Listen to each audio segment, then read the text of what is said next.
მიგდელა მშვიდობის შესრულდა 11 საათი და გაცემა დღის ნეოსრომე ბრუნდება პირდაპირ ეთერში. მე ლელა ბაღდავაძე ვარ, პოლიტიკურ პერიპეტიებს კი გაცემის პირველ ნაწილში პოლიტოლოგი ვახტანგ ძაბირაძე შეაფასებს. დღეს ჩვენი საუბრის ძირითადი თემა არა ქართული ოცნება, არამედ ოპოზიცია იქნება, ვინაიდან კარგად არც ეს ფლანგი გამოიყურება. ნაციონალური მოძრაობა, ოპოზიციური ალიანსი, ლელო, გახარიას პარტია და ჯამში ოპოზიციური სპექტრი. რა სჭირს პოლიტიკურ უმცირესობას და რატომ ვერ ახერხებს იმ გამოწვევების დაძლევას, რასაც ამ ველზე ხედავთ. აი სწორედ ამ მიზეზების გარკვევას შევეცდებით დღეს და შეგვიძლია კიდეც დავიწყოთ. წარმოგიდგენთ ჩვენს პირველ სტუმარს, როგორც გითხარით, ჩვენთან ერთად იმყოფება პოლიტოლოგი ვახტანგ ძაბირაძე. გამარჯობა ბატონ ვახტანგ და მადლობა სტუმრისთვის.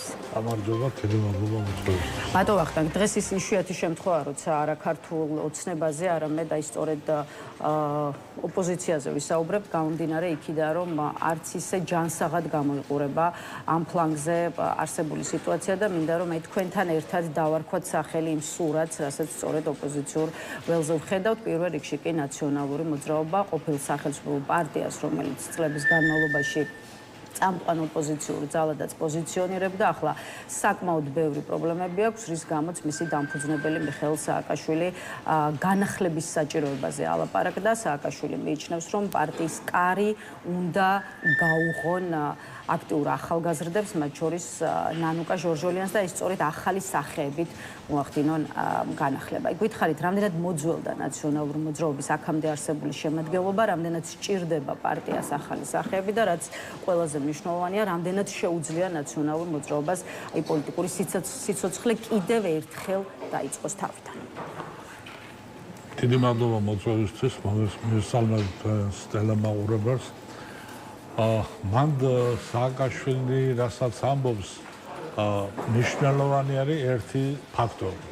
თავად სად რჩება, თავად სად იქნება. დღეს ხო ნაციონალური მოძრაობა და ქართული ოცნება გაჭრილი ვაშლებით გავს ერთმანეთს. ორივე არაფორმალური მმართველის დაქვემდებარებაში. ერთგან ივანიშვილია, მეორეგან სააკაშვილი. ის სადღაც არ ვიცით, საიდან აბასთუმნიდან თუ რაღაციდან იძლევა განგარგულებებს. ამის ადგილსამყოფელი გეოგრაფიული ვიცით, რომ ციხეშია და იქიდან იძლევა განგარგულებებს. რა უნდა გააკეთოს ჟორჟოლიანმა ისეთი, რომ ამ პარტიის რეიტინგი რამენაირად გაზარდოს. სააკაშვილის პრობლემა ისაა, რომ ის მიიჩნევს, რომ ყველა უნდა შეიცვალოს, მაგრამ ის დარჩეს. და პრობლემა სწორედ ესაა. ნაციონალური მოძრაობის მიხეილ სააკაშვილიც უნდა წავიდეს? რა თქმა უნდა. პოლიტიკიდან უნდა წავიდეს. არა და ნაციონალური მოძრაობა პირველ რიგში სწორედ მიხეილ სააკაშვილის სახელთან და გვართან ასოცირდება. ხო, მაგრამ ასოცირდება იმიტომ, რომ ამას აკეთებს მთელი ნაციონალური მოძრაობა. და თავად სააკაშვილი. თორე ადამიანი, რომელსაც ფაქტიურად არანაირი პოსტი არ უჭირავს იურიდიულად პარტიაში, გარდა იმ განცხადებებისა, რომ ნაციონალური მოძრაობის დამაარსებელია და ლიდერია და ასე შემდეგ და ასე შემდეგ, ხო? დღეს შემოდის წინადადებით, რომ შეცვალოს პარტიის ლიდერი. და რაც და პრობლემას ვერ ხედავს იმაში, რომ თავად არის დღეს მართალბრძანდებით, როგორც ორთქმავალი ამ პარტიისთვის, ისე დამამუხრუჭებელი. და როგორც არ უნდა შეიცვალოს მეორე გუნდი, მეორე ეშელონი, ასე ვთქვათ, პარტიის ლიდერებისა, თუ ის რჩება პირველ პირად, მასთან ასოცირდება, რა თქმა უნდა, ნაციონალური მოძრაობა და ეს ნიშნავს იმას, რომ ნაციონალური მოძრაობა იქნება იმ დღეში, რა დღეშიდაც არის. ახლა ბოლო პერიოდში მელია იყო, მერე ხაბეიშვილი იყო, უფრო ადრე ვაშაძე იყო, რა ქვია, ქალბატონი თინა ბოკუჩავა, მანამდე გრიგოლ ვაშაძე. ხო და აი ესეთი რამე რით იქნება და რას მოიტანს ახალს. აი მიხეილ სააკაშვილის გარეშე ნაციონალური მოძრაობა თუ წარმოგიდგენიათ და როგორი იქნება ეს პარტია მისი დამფუძნებლის გარეშე და მიღწევია. ზოგადად პრობლემა ისაა, რომ დამფუძნებლები პარტიებს ვერ შორდებიან. და რა ვიცი 20 წელი და 30 წელი მარტო ქაღალდზე რომ დარჩა პარტიის სახელი და სანაქვია მისი დამფუძნებლის აი ისე არიან დღემდე რეგისტრირებული. ოღონდ რეალურად აღარც მხარდამჭერები ყავთ და აღარც პარტიები არსებობენ. ფაქტობრივად აღარ არსებობენ. ისე არის დღეს სააკაშვილის ვერ შორდება ნაციონალურ მოძრაობას. სააკაშვილისთვის მისაღებია ნებისმიერი გაერთიანება, სადაც ის იქნება ლიდერი. ამ კაცს აი ეს მოთხოვნაა. მისი აღიარება უნდა მოხდეს. იგივე აი ამ ალიანსში, როდესაც არის ლაპარაკი, თუ ალიანსში წავა იმაზე, რომ სააკაშვილი იქნება ერთპიროვნული ლიდერი ამ ალიანსის, პრობლემა არ აქვს. მაშინ ის იქნება ამ ალიანსში, მაგრამ თუ ამას არ გააკეთებს, მაშინ მას ეს არ უნდა. ისევე არის ჩამოუჭებული ნაციონალურ მოძრაობას. იქამდე ისე უშუალოდ ნაციონალურ მოძრაობა, თქვენ თქვით, რომ მიხეილ სააკაშვილი და ბიძინა ივანიშვილი გაჭრილი ვაშლივით გვანან. ერთმანეთს არა და მიხეილ სააკაშვილს ძალიან არ მოსწონს, როცა მასსა და ბიძინა ივანიშვილს შორის პარალელს ავლენდნენ. ამის მიუხედავად, მოდით მაინც ამ ჭრილში ასე ვთქვათ, განვაგრძოთ საუბარი და აი კონკრეტულად გითხარით რა მსგავსებები და ამავე დროს რა განსხვავებებიც არსებობს მიხეილ სააკაშვილსა და ბიძინა ივანიშვილის შორის მხოლოდ მსგავსებებზე რომ არ ვისაუბროთ. ორივე არის ამ შემთხვევაში, რასაც მოლაპარაკო, პარტიის არაფორმალური მმართველი. ორივე. იურიდიულად არც ერთ შეუძლია რომ მართოს პარტია და არც მეორეს.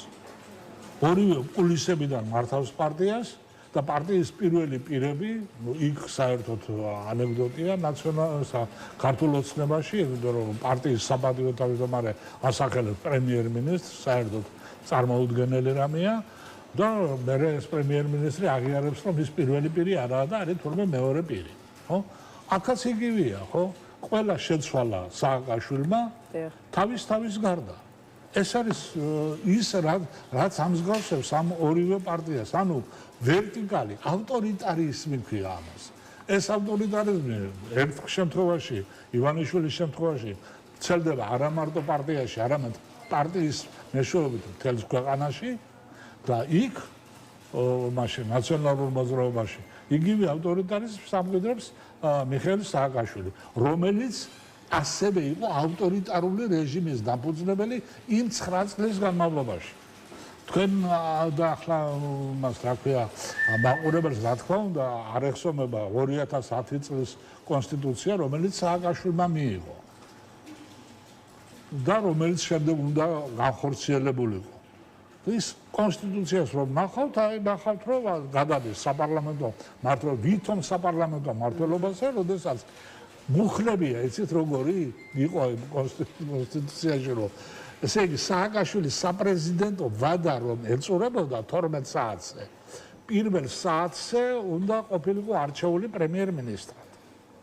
აი ესეთი ის იყო, რა ქვია, მუხლები, რომ არ გაჩენილიყო თუნდაც რამდენიმე თვიანი ესეთი შუალედი, რომ პრემიერ-მინისტრი სხვა არ დაესახელებინა. განსხვავებებზეც გითხარით, აი მხოლოდ მსგავსებებზე რომ არ ვისაუბროთ სააკაშვილსა და ივანიშვილის შორის. მსგავსებები გასაგებია ამ თვალსაზრისით თქვენი პოზიცია. განსხვავებებს თუ ხედავთ?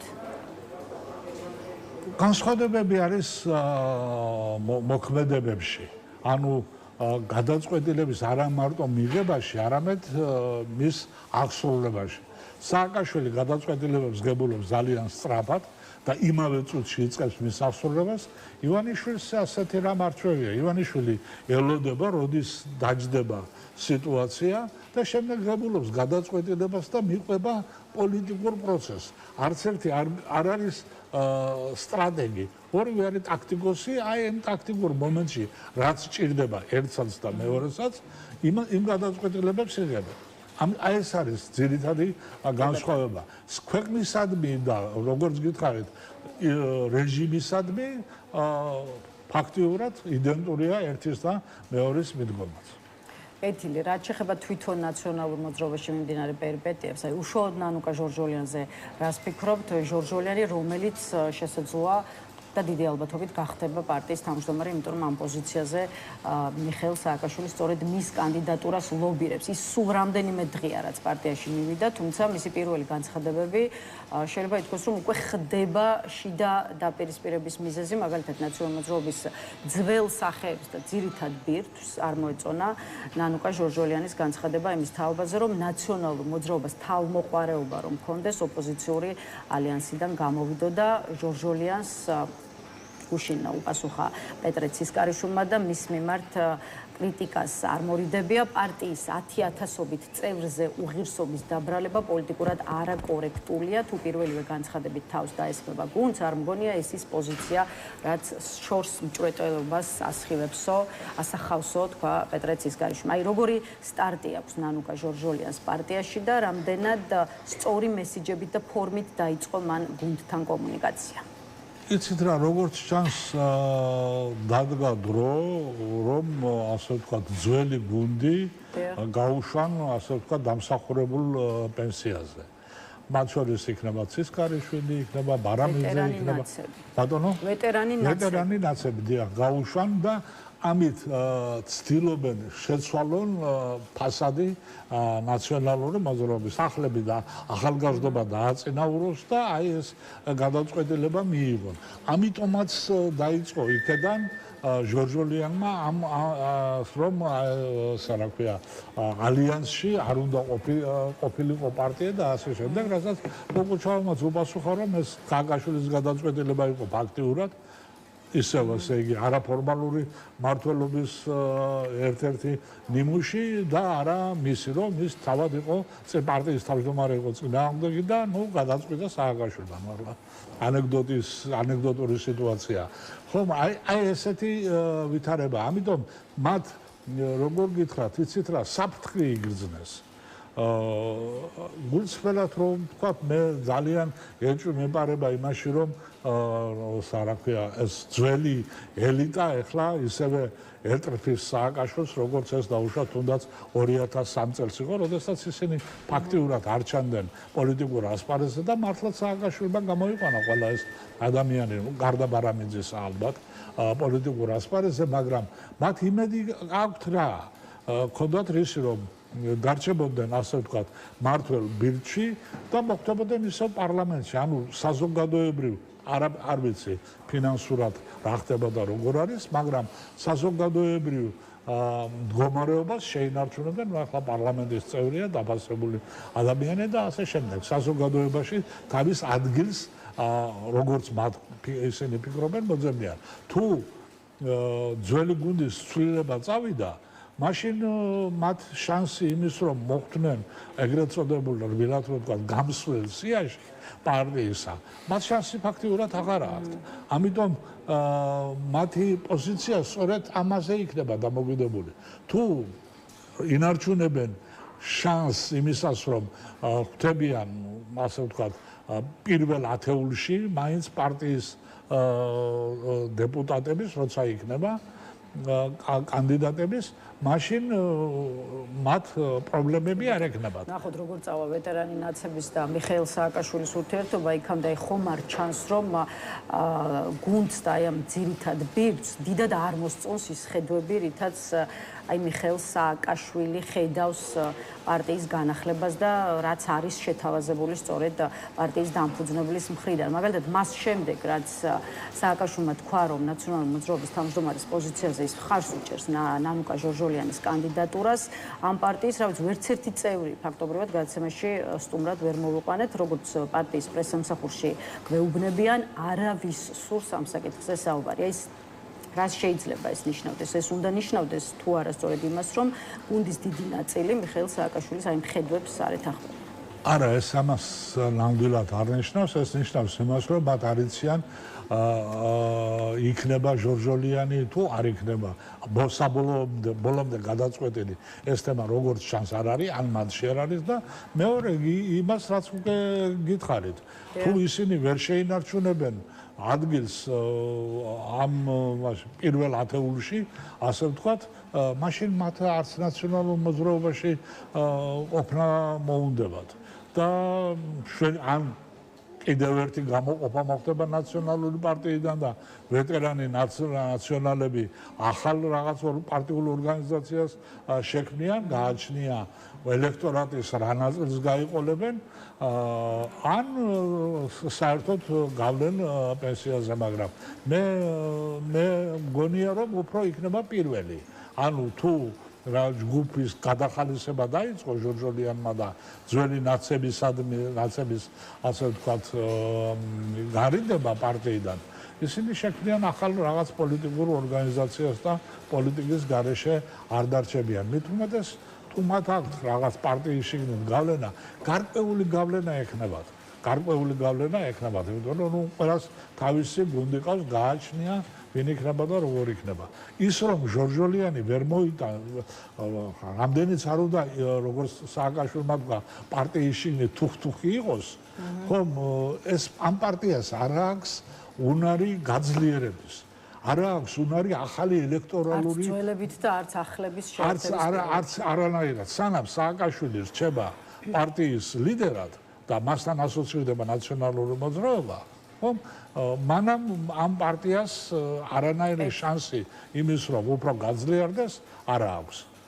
კარგი, ბატონ ვახტანგ, ახლა გავუცდეთ, მოდით უშუალოდ ნაციონალურ მოძრაობას და სხვა პოლიტიკურ ძალებსა თუ აი ამ ძალების გაერთიანებაზეც ვისაუბროთ და ახლა უკვე ოპოზიციური ალიანსი, რომელმაც მიმდინარე წლის დასაწყისში თავი გაგვაცნო როგორც ქართული ოცნების ალტერნატივა, მაგრამ არ ვიცი, ბევრს ეცადნენ თუ ცოტას ალიანსის შექმნიდა რამდენიმე თვის თავზე, ისევ გადაუჭრელ პრობლემად რჩება ეს შიდა დაპირისპირება, რომელსაც ეს გაერთიანება ვერაფრით მოერია. შეიძლება ითქვას, რომ ყოველდღიურად უფრო და უფრო მწვავე ხდება ალიანსში შემავალ ისევ ნაციონალურ მოძრაობასა და რამდენიმე პარტიას შორის ურთიერთობა. აი რა გაქვთ სათქმელი უკვე იმ სურათზე, რასაც აი ამ პოლიტიკურ გაერთიანებაში და აი ამ გაერთიანების შიგნით ვუყურებთ და ვხედავთ.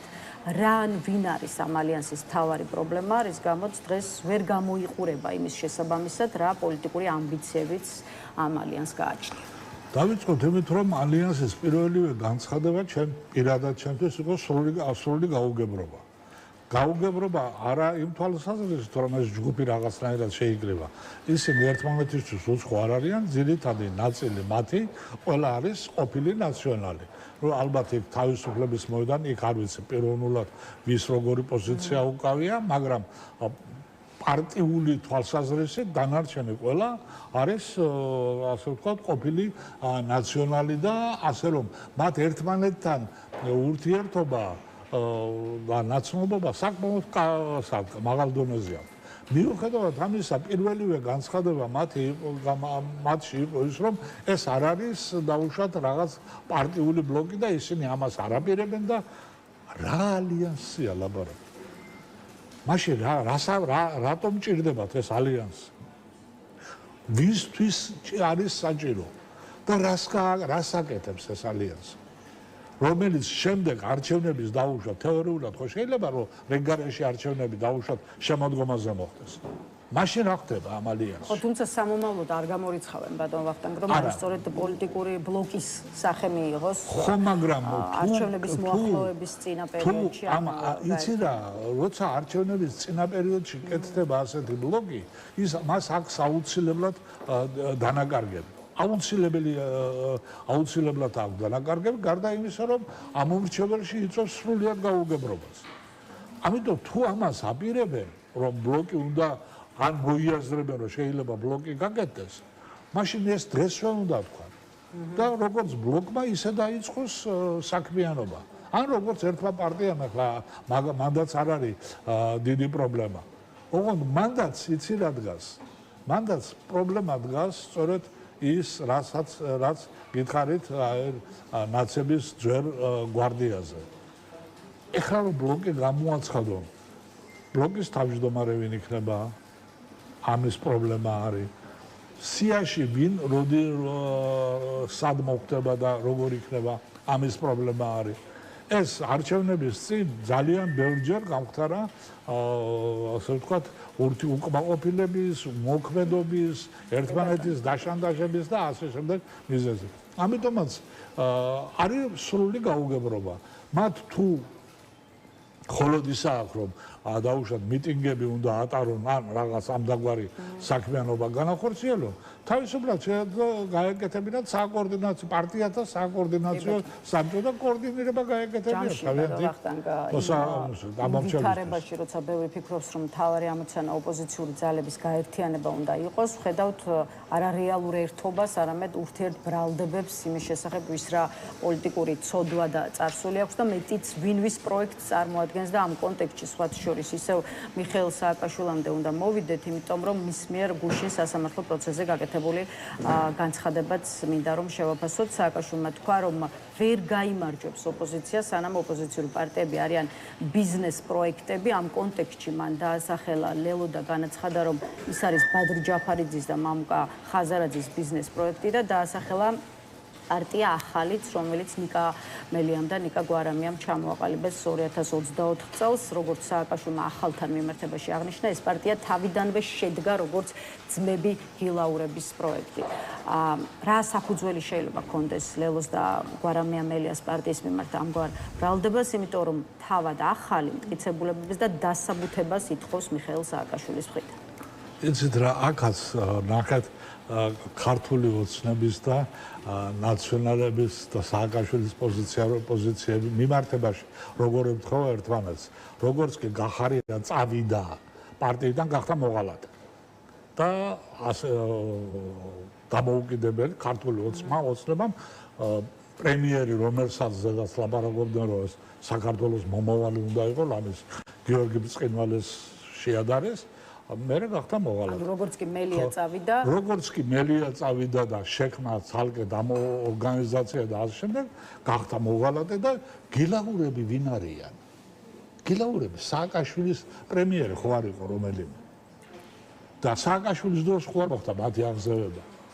ეხლა როგორ არის ეს, რომ იქ ივანიშვილი პრეზიდენტებს ვერ არჩევს, უჭირს შეარჩიოს, თუმცა ეხლა ბოლო პერიოდში ამ ხრივ ნორმალურად აქვს საქმე, მაგრამ მანამდე ორი პრეზიდენტი ვერ შეარჩია და არა მარტო პრეზიდენტი და აქ პრემიერების პრობლემა აქვს სააკაშვილს, იმიტომ რომ აი ერთურმე გილაურების რეალობა რა არის?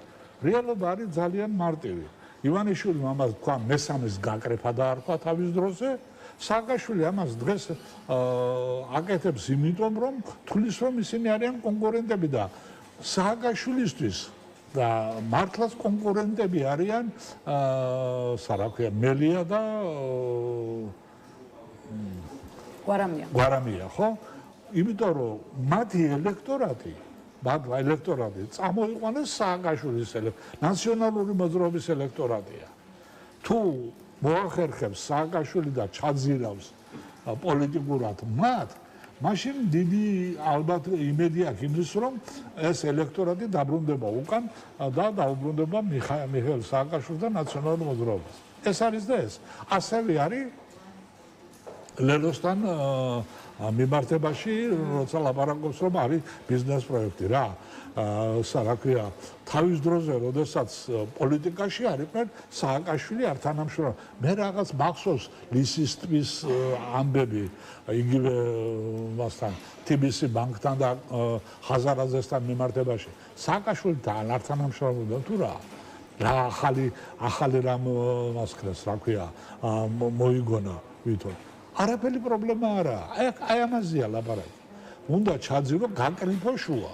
ოღონ ივანიშვილი ამას სხვაგვარად აკეთებს და სააკაშვილი სხვაგვარად აკეთებს. ანუ ვახტანგ, ბევრი დრო აღარ დაგვრჩა, ამიტომ ჩვენ ეს საუბრის რეზუმეც რომ გავაკეთოთ.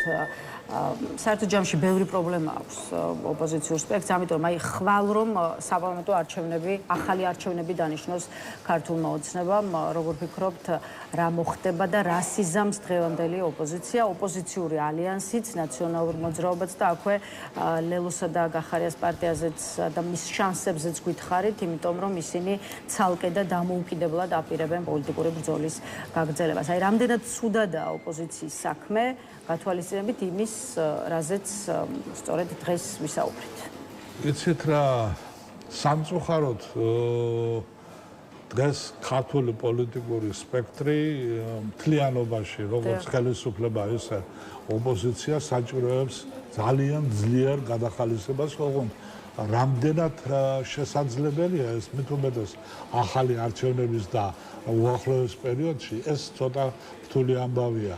გახსოვთ ალბათ ეს მეგონაობს კერძზე ვიყავი სანამ ფსიომიდან ქოვიდან კაკუნი არ გავიგონებო და თითქოს ფსკერზე ვართ მაგრამ პროცესი იქით მიდის რომ როგორც ჩანს კიდევ უფრო გაგვიჭირდება და კიდევ უფრო ქვევიცავა. კეთილი ნაციონალური მოძრაობიდან მიხეილ სააკაშვილი უნდა წავიდე. სხვა რომელი პოლიტიკოსების წასვლის საჭიროებას ხედავთ იმისთვის რომ აი ეს გადახალისება შედგეს ოპოზიციურ როლზე. ოპოზიციის პრობლემა არის ის რომ მას ნდობა არა აქვს მოსახლეობაში და მხოლოდ ერთი თემა ანუ ახლა საერთოდ ანეკდოტია რა ქვია ხაბეიშვილის 5+1 იქ საერთოდ გაუვალი უსიერი ტყია ხო მაგრამ ნუ მაგას დავიდავანებო ნდობა როგორ უნდა მოიპოვო ესა და აი ეს ნდობა არა აქვს არც ერთ დღევანდელ ლიდერს ცალკე აღებულს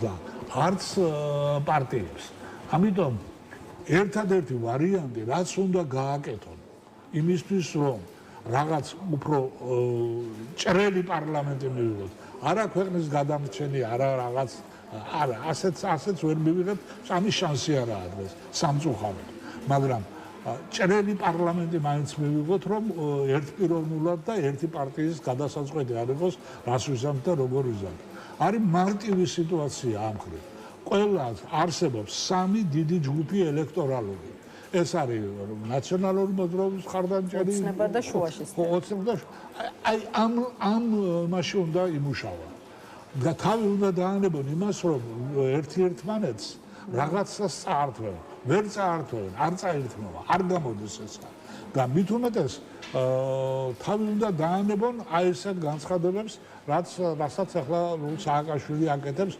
უბრალოდ არაფრის მომტანი ეს განცხადება ვერც ხოებს ჩაძირავს და ზოგადად ასეთი დაპირისპირება ქართული ოცნების წესრიგზე უფრო ასხამს წყალს ვიდრე დღეს რაციონალური მოძრაობის სააკაშვილი სტუმრობისთვის თქვენი დროისთვის კითხვებზე პასუხებისთვის ვახტანგ ძაბირაძეს დავემშვიდობებით ახლა რეკლამის შემდეგ აკაკი ბობოხიძე შემოგვიერთდება ასე რომ დაგვაოდით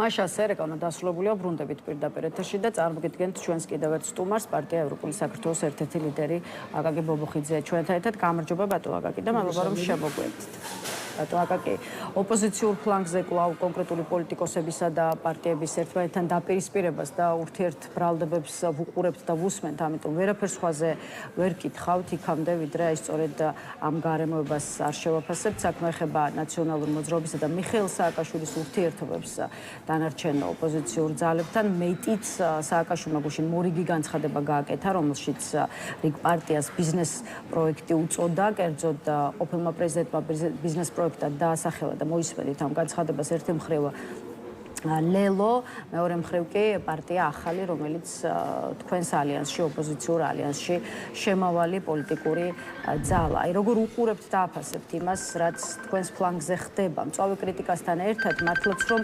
დაუსრულებელ ბრალდებებს ადევნებს საზოგადოება თვალს აი ოპოზიციური ძალების მხრიდან ერთმანეთის მიმართ ეს ოპოზიციურ სპექტრს როგორ წარმოაჩენს ეს ერთი და აქვე უშუალოდ სააკაშვილის განცხადებაზე რას ფიქრობთ ესეც მაინტერესებს სხვებიც ხომ არ იზიარებთ იმას რასაც ყოფილი პრეზიდენტი მიიჩნევს რომ ოპოზიციაში გვყავს არა ოპოზიციური პარტიები არამედ ბიზნეს პროექტები ლელამ მთელი ჩვენი უბედურება ის არის რომ იმუნიტეტი როგორც ჩანს ჩვენ საზოგადოებას მსგავს პროცესებზე არადა არ გამომუშავდა მე უბრალოდ ეს შეკითხვას დავსვამდი გარდა ამ ამ ტიპის განცხადებებისა ამის საწინააღმდეგო განცხადებები გვაქვს თუ არა მოსმენილი იგივე მიხეილ სააკაშვილისგან რომელიც თანამშრომლობას თავაზობდა თავის დროზე ერთიანობაზე ლაპარაკობდა ცოტა ერთიანობა როცა ლაპარაკობს სამწუხაროდ მის ხელმძღვანელობით ერთიანობას გულისხმობს რაც თქვათ კარგი არ არის იმიტომ რომ ერთიანობა ამ კონკრეტულ სიტუაციაში და მსგავს გარემოში რომელიც ჩვენ გვაქვს თანაბართა ერთიანობას უფრო უნდა გულისხმობდეს და ამიტომ მე მგონია რომ ერთიანობისთვის მზად არის მხოლოდ ის ადამიანები და ის პოლიტიკური ჯგუფები რომლებსაც შეუძლიათ და წარმოუდგენიათ თანაბარ სუბიექტებად აღიქვან ყველა სხვა დანარჩენი პოლიტიკური პარტნიორი. მაგრამ იგივე მიხეილ სააკაშვილის გვაქვს თორე სხვა ტიპის განცხადებები, მათ შორის ხაზარაძესთან თანამშრომლობაზე, მათ შორის იგივე ალიანსის შემავალ პარტიებთან თანამშრომლობაზე მოსმენილი. ასე რომ არ ვიცი, ხო უნდა მივეჩვიოთ ერთხელ და სამუდამოდ, რომ მსგავსი ტიპის განცხადებები მიხეილ სააკაშვილის მხრიდან პერიოდულად იცვლება ხოლმე საჭიროების მიხედვით. უნდა და რამზანი აქვს მიხეილ სააკაშვილს ბატონო აკაკი, აი სხვა შორის ლელო სპეციალური განცხადებით გამოეხმაურა გუშინ ყოფილი პრეზიდენტის განცხადებას და როგორც ამ პარტიამ აღნიშნა ნაციონალური მოძრაობის ლიდერის პოზიცია, სხვა არაფერია თუ არა ოპოზიციას შორის დაძაბულობისა და დაპირისპირების გაჩაღების მცდელობა. აი რატომ უნდა სურდეს მიხეილ სააკაშვილს ოპოზიციაში კიდევ უფრო დიდი არეულობა, ვიდრე ეს ახლა, იმიტომ რომ ეს არეულობა ისედაც არ გაკლია. არ ვიცი, ხშირი სტუმარი ვარ ხოლმე ზოგადად პალიტრასი და როგორც მახსოვს, მაქვს აღნიშნული, რომ თავარი პრობლემა ამ ურთიერთობაში იყო ის, რომ მიხეილ სააკაშვილს უნდა იყოს არა მხოლოდ ნაციონალური მოძრაობის ლიდერი, არამედ ზოგადად ოპოზიციური ბანაკის ლიდერი, რაც ვერ იქნება ამ ეტაპზე. არ ვიცი მომავალში მიაღწევს, არ მიაღწევს. იყო დრო, როდესაც მიხეილ სააკაშვილმა მიაღწია ამას, ხო, თავის დროზე შევარდნაძის და იქაც კი ყველას ლიდერი მაინც არ აღმოჩნდა, ხო, არ აღმოჩნდა თქვა ლეიბორისტების ლიდერი, არ აღმოჩნდა ახალი მემარჯვენეების ლიდერი. მაგრამ აღმოჩნდა, მოდი ესე ვთქვათ, შევარდნაძის მიმართ ოპოზიციურად განწყობილი ბანაკის ლიდერი. აი ამას ყველაფერს მიღწევა ჭირდება და მარტო სურვილის გამოთქმა არ იქნება, მით უმეტეს თუ ამ სურვილის გამოსათქმელად თავარს უშვებთ ხელიდან ამ გამოთქმისას. თავარს ოპოზიციური ალიანსი ხო ეს არ არის პოლიტიკური ბლოკი, ოპოზიციური ალიანსი ეს არის ჩვენის აზრით შეთანხმებაზე დაფუძნებული ერთობის საჭიროების შეთანხმებაზე დაფუძნება. ერთობა რო საჭირო არის ამ ხელისუფლების წინააღმდეგ ბრძოლაში. რისგან შედგება ამ ხელისუფლების წინააღმდეგ ბრძოლა? ამ ხელისუფლების წინააღმდეგ ბრძოლა შედგება ერთი შინით ქართულ ხალხთან მუშაობით და მეორე ჩვენს პარტნიორებთან მუშაობით. და განსაკუთრებით გარეთ სასიცოცხლო აუცილებელია რომ რაღაცნაირად შეჯერებული პოზიციები გქონდეს. ამიტომ რომ ალიანსი არ არის ჯერჯერობით საარჩევნო ბლოკი, ჩამოყალიბდება საარჩევნო ბლოკად თუ არა იქ კაც მარიცის, მაგრამ ისინი პირველ რიგში წარმოადგენენ სრულად ოპოზიციურ სპექტრს, უბრალოდ ალიანსი გვინდოდა რომ წარმოადგენდეს სრულად ოპოზიციურ სპექტრს, როგორც ქართულ ხალხთან და ოპოზიციურ ესე ვთქვათ მოძრაობასთან მიმართებაში, ასევე ჩვენს პარტნიორებთან მიმართებაში. ხო არ შეიძლება ერთი და იგივე პოზიციებით ცალ-ცალკე მივდიოდეთ ჩვენს პარტნიორებთან. სხვას რო ყველაფერს თავი დავანებოთ, მარტო საქართველოს ხო არ არის მთელ მსოფლიოში პრობლემა. უამრავი პრობლემა არის და ჩვენ და საბედნიეროდ ჩვენზე ვარესი პრობლემებიც არის. თუ საუბედუროთ არ ვიცი, იმიტომ რომ საქართველოს არ არის ერთადერთი საკითხი, რომელიც აწუხებს დანარჩენ მსოფლიოს. ამიტომ ამდენი დრო რო თითოეულ პარტიას ცალ-ცალკე გამოუყონდრო, მით უმეტეს, როდესაც ეს პოზიციები ერთმანეთისგან დიდად არ განსხვავდება. ამიტომ ჩვენ გადავდგით ნაბიჯი და წესები შევიმუშავეთ, როგორ წარმოგვიდგენია ოპოზიციური პარტიების თანამშრომლობის ფუნდამენტი და საფუძველი აი ამ წესებზე დაფუძნებული. მაგრამ როგორც ჩანს, ვერ იცავენ ამ წესებს კონკრეტული პარტიები, ამიტომ დამატებით შემოუერთდება, ვიღაცა ისევ გავა. კითხვა და სხვათა შორის ამ დრომდე არ არის ამ კითხვაზე პასუხი, რა გაგრძელება ექნება ამ შემთხვევაში ნაციონალურ მოძრაობასთან ალიანსის თანამშრომლობას. მსჯელობთ ამ საკითხზე, შესაძლოა დასრულდეს ეს თანამშრომლობა, იმიტომ რომ თვითონ ნაციონალური მოძრაობა ალიანსიდან საკუთარი ნებით გასვლას არ არის. ლელა, ეს დასრულდეს, ესე არ უნდა დაისვა შეკითხვა. გაგრძელდება თუ არა ეს უნდა დაისვა შეკითხვა. კი ბატონო, გაგრძელდება თუ არა, უნდა ვკითხოთ იმ პარტიებს, რომლებიც აპირებს გაგრძელებას, იმ თვალსაზრისით აპირებს თუ არა ამ წესების დაცვას. ამიტომ უნდა ვკითხოთ და ნახოთ, გამოჩნდება აი ახლა ერთ თვეში არჩევნები ექნება და გამოჩნდება ნაციონალური მოძრაობა აპირებს თუ არა ამ წესებზე დაფუძნებული ურთიერთობის გაგრძელებას.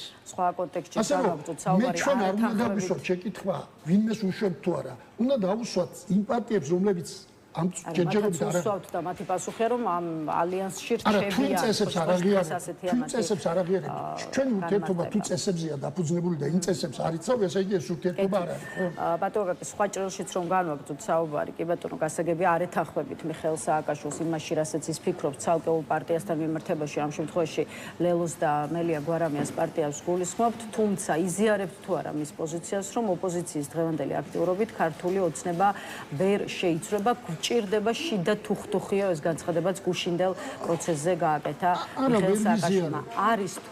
არის თუ არა საზოგადოების თუხთუხი საკმარის დონეზე. ეს უნდა იყოს თუხთუხი უსამართლობაზე, საქართველოს ღირსების დაკნებაზე, კორუფციაზე, სიღარიბეზე. ჩვენ ამ თუხთუხს საკმარისად ვერ ვშლით თუ ასეთი არის პოზიცია. სიტყვა თუხთუხი ჩემი აზრით სრულიად არ შეესაბამება ჩვენ საჭიროებას. აი სწორედაც რომ თუხთუხებთ უბედურება ეგ არის და ჯერჯერობით ხვედით ნაბიჯებს ვერ ვდგავთ, თუმცა ზოგადად მინდა ნებისმიერ მაშინ ასე კითხავთ, რაც ახლა კეთდება არის საკმარისი თუ საკმარისი ცოტა. ოღონდ როცა არკმარას ვამბობ ყოველთვის მინდა დავაზუსტო ხოლმე.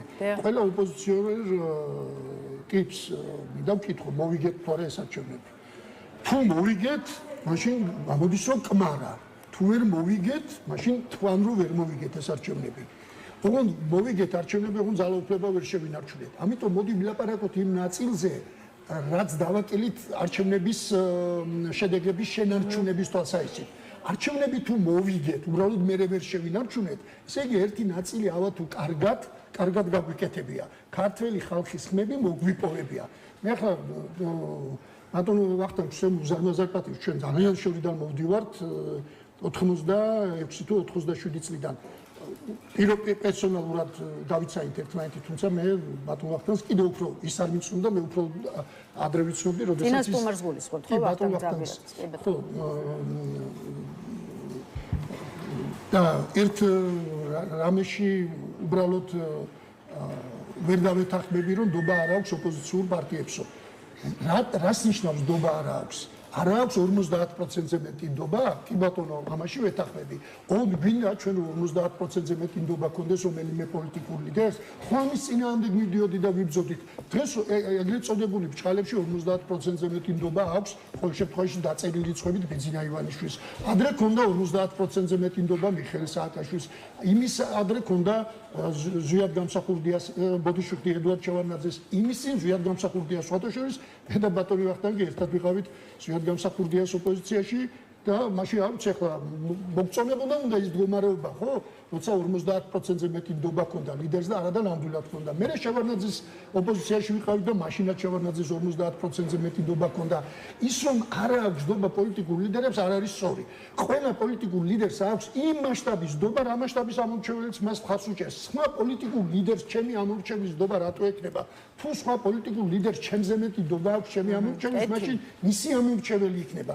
ამიტომ ეს მდგომარეობა გვაქვს ეხლა, როდესაც არ არსებობს ერთი ყოვლის მომცველი ლიდერი და სწორედ ასეთ შემთხვევაში გვჭირდება პოლიტიკურ პარტიებს და პოლიტიკურ ლიდერებს გავაერთიანოთ ჩვენი ძალისხმევა და მეცაც გეტყვით, როდესაც ეგრეთ წოდებულ აი ისიც თქვა სხვათა შორის და ესეც ვეთანხმები, რომ არ მივიღოთ ერთ პარტიული პარლამენტი და იქ იყოს როცა არც ერთ პარტიას არ ქონდეს სიჭრელე. ხო და სიჭრელე თუ გვინდა ამას ჭირდება სწორედ რომ არ ქონდეს ბჭყალებში ეგრეთ წოდებული ძალიან მაღალი ნდობის პარტიები და ლიდერები. ყველა პარტიას და ყველა ლიდერს უნდა ყავდეს თავის სეგმენტი, თავისი ამორჩევის და თუ ხმას აძლევენ, ესე იგი იმას ენდობიან და ვისაც ხმა არ მიცეს, იმას არ ენდობიან. ბევრი დრო არ დაგვჭირდა, ამიტომ სხვა აქტუალურ საკითხებსაც მინდა მოვასწროთ, რომ გადავალოთ თვალი და ახლა მოდით ცოტა ხნის წინ ამოქმედებულ სიძულვილის ენის წინააღმდეგ ბრძოლის სამმართველოზე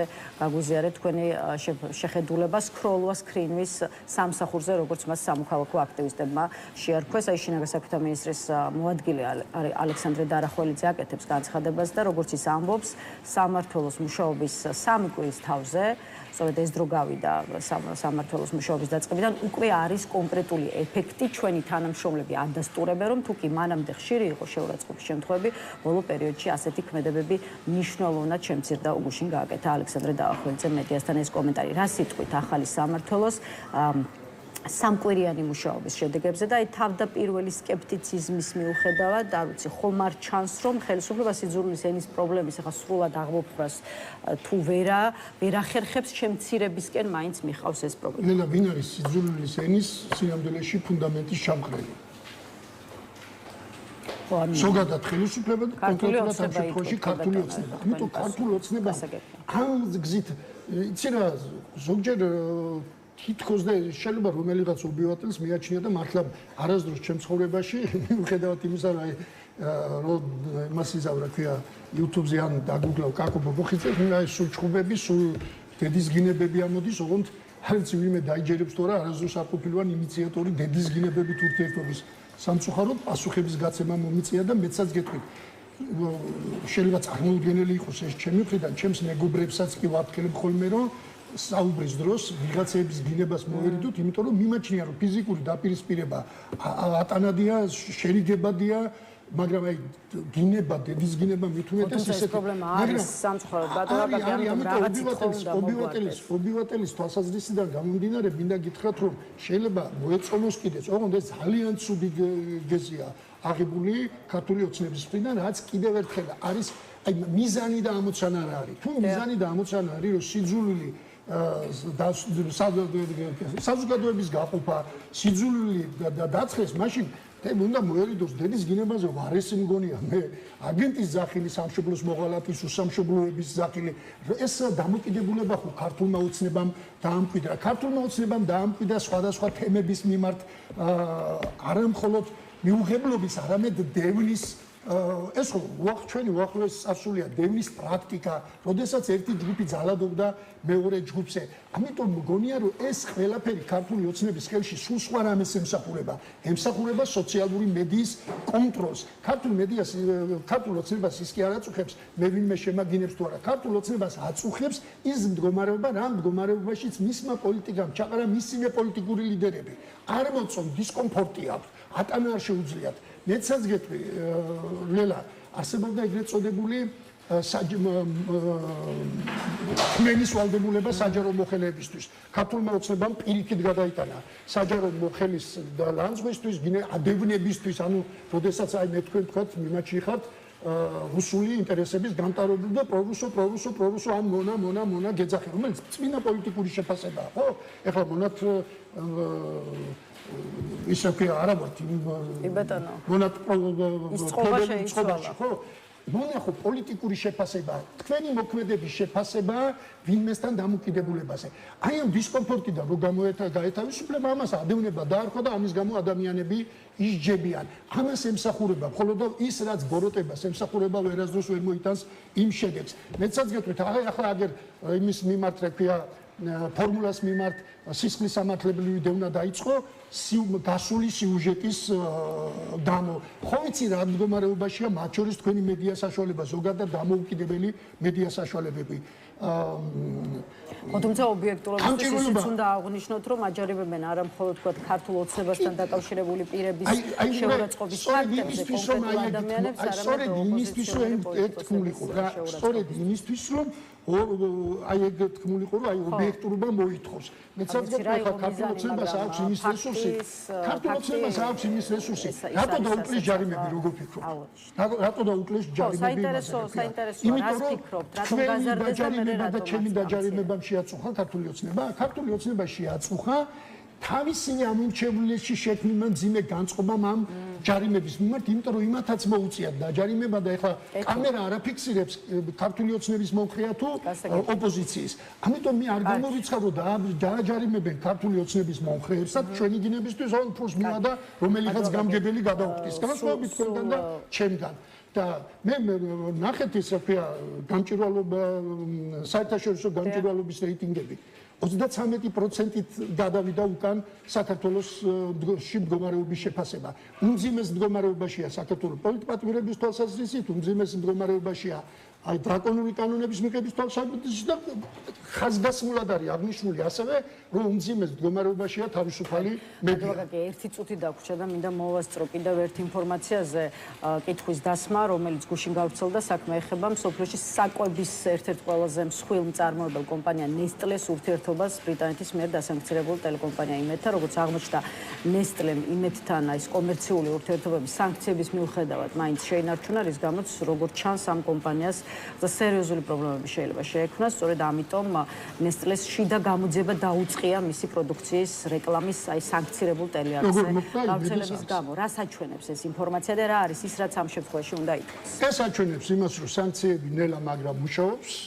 მე მესმის ქართული ხალხის გულგატეხილობის, რომ ქართული ჩვენ ბოლოს და ბოლოს ეროვნულად და სახელმწიფოებრივად ცოტა დრო ნამდვილად არ აქვს ათეულობით საუკუნეს ითვლის საქართველოს ისტორია და იმედი მაქვს რომ 10 მარადის დაუკვირდით უკუნისამდე გაგრძელდება ეს ისტორია, მაგრამ ჩვენ თაობას ხო დრო ეწურება, ჩვენ ხო გვინდა რომ რაღაცას მოვესწროთ. მით უმეტეს რომ პატარა ქვეყნებისთვის შესაძლებლობების ფანჯრები იხსნება და იხურება ხოლმე და ის შანსი რომელსაც ეხლა შეიძლება გაუშვათ, კარგახან შეიძლება მე აღარ დადგეს. ამიტომ ჩვენ რა თქმა უნდა ბუნებრივია რომ ძალიან სწრაფად გვინდა რაღაცეები რომ მოქმედებდნენ და რეაქცია სწრაფად იყოს. მათ შორის თქვათ ამოვიდა უკვე თითქოს ჩვენ ხალხსკელში ეს ამდენი რეზოლუცია, ამდენი რეკომენდაცია და ნუ აი ვეღარ გაცდა თითქოს მოქმედება ქაღალდზე დატანილი განცხადებებს. მოქმედებს ეს სანქციები, რომ მოქმედებს უფრო ნელა და ვიდრე ჩვენ გსურს. და იმოქმედებს მომავალში და სხვათა შორის მინდა თქვა აი ოდიფშიფტი ალიანსის ნიშნულობაც და საქმიანობის ოპოზიციური პარტიების თუნდაც აი აქ არის ეფექტური და ჩანს რომ ეს ალიანსი არ არის ზოგადად უშედეგო. მადლობა ბატონო სტუმრობისთვის, იმისთვის რომ მოხვედით და უპასუხეთ ჩვენს კითხვებს. აკაკი ბობოხიძეს ვემშვიდობებით. დღის ნიუსრუმიც ამით დასრულებულია. შესაბამისად ერთმანეთს ხვალთ ერთმანეთზე შევხვდებით. ნახვამდის.